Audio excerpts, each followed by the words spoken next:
I was a junior in high school. I was a part of this class called Peer Helping.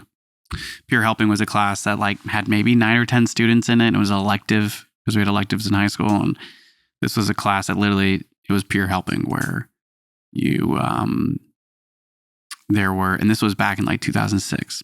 So very lucky to be part of Northern California.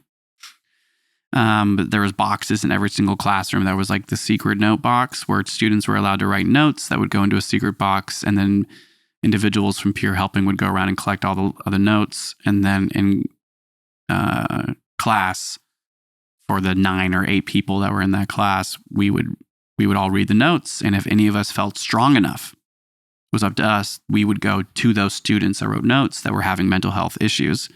Secretly, they didn't want any of their friends to know about, and we would pull them out of class and make it look like the principal wanted to see them. But we would take them to a table during class where nobody was in school and everyone's in class, and then talk to them and offer peer helping.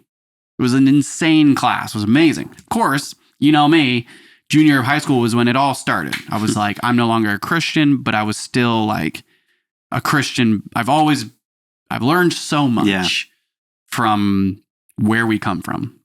So peer helping was like, I'm going to be a counselor someday. Obviously, maybe a therapist or something. I'm just going to talk to people.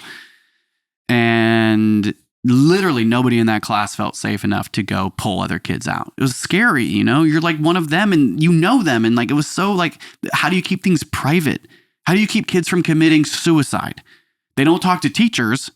They only talk to their peers. So how do you do it? You keep it completely private with no public scrutiny. There's no social media. There was MySpace actually, but it wasn't like, I don't know. This was a private thing. You would never want to share this, stuff publicly.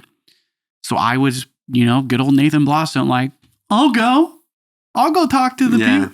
And I would go and pull kids out and sit down at their tables and the kid tables or whatever. And like, I was a junior, maybe I'd pull out a sophomore, because if you're a little bit older, it felt a little bit. Yeah. And all of the kids that I pulled out, and I say kids, they're like my age, were suicidal. All of them had said that's like, and I remember being young, being like, do you have like the means? And they're like, no. But there was one individual who was, a homosexual in our school. I said that's so weird. They were gay. And back in 2006, so it was like, 5 people or 4 people in the whole school are gay. School. That you knew about maybe. Yeah.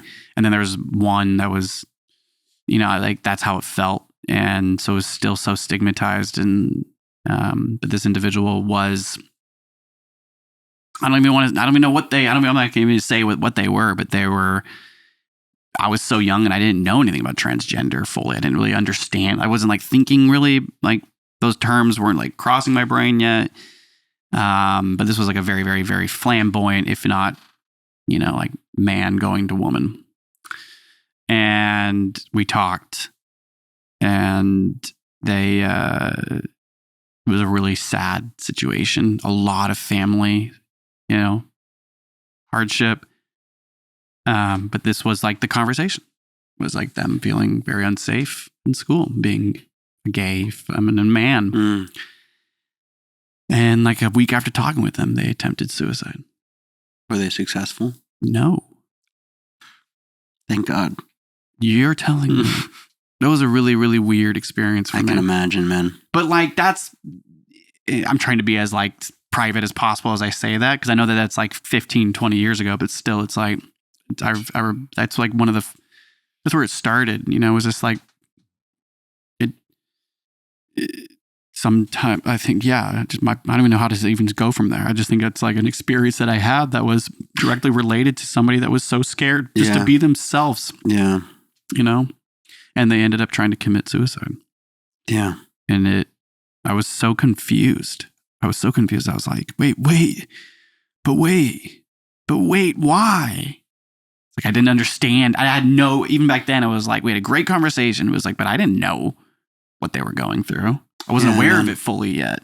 And even I had major gay qualities about me and didn't know I was partially gay until way later, I was just like,